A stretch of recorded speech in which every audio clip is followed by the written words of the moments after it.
Sunday அது மாதிரி லேட்டாக எழுந்திரிக்கலாம்னு நினச்சா, ஐயோ! இவருக்கு எந்த நேரம் எப்போ வந்து கேஸ் வரும்னே தெரியாதுங்க. அதனால் டக்குன்னு எந்திரிச்சு கடகடன்னு மார்க்கெட் போயிட்டு வந்துடலான்னு போயிட்டோங்க. நானும் அவரும் போயிட்டு தேவையானதெல்லாம் கொஞ்சம் வாங்கிட்டு, இன்றைக்கி சண்டே இல்லையா, அதனால் மீன் வாங்கியிருந்தேன்.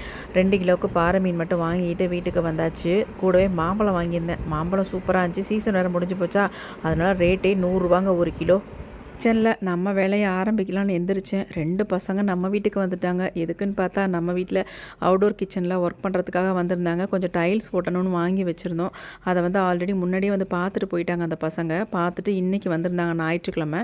வந்து ஃபுல்லாக ஒட்டுற வேலையை ஆரம்பித்தாங்க. இன்னும் கொஞ்சம் ஒர்க் என்னென்னா, பாத்ரூமில் கொஞ்சம் கேப்பாக இருந்துச்சு. அதெல்லாம் நல்லா சுரண்டி விட்டுட்டு அதுக்கப்புறம் அதில் பேஸ்ட் வச்சு அதெல்லாம் அடைச்சி விட்ருந்தாங்க. அந்த 2 வேலையும் பார்த்தாங்க. பார்க்கும்போது என்னுடைய பசங்க மாதிரியே இருந்தாங்க. நான் கேட்டேன், எப்போ ஆல்ரெடி உங்களுக்கு எப்பயுமே இதான் ஒர்க்கா அப்படின்னு கேட்டேன். இல்லைம்மா, நாங்கள் பார்ட் டைமாக இந்த மாதிரி வேலை பார்த்துக்கிட்டு இருக்கோம் அப்படின்னு சொன்னாங்க. எனக்கு அப்படியே மெய் சிலிர்த்து போச்சு.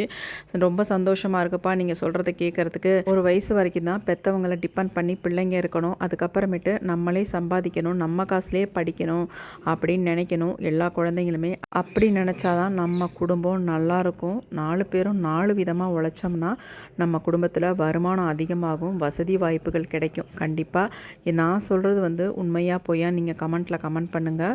நானும் அவரும் அந்த பசங்க கேட்டதுக்கும் மீறியும் நாங்கள் பைசா கொடுத்து அனுப்பி விட்டோம். ஏன்னா அந்தளவுக்கு மனசுக்கு ஒரு சந்தோஷமாக இருந்துச்சு அந்த பசங்க சொன்னதை கேட்கும் பொழுது. அவங்கள அனுப்பி வச்சுட்டு நானும் அவரும் உட்காந்து சாப்பிட்டோங்க.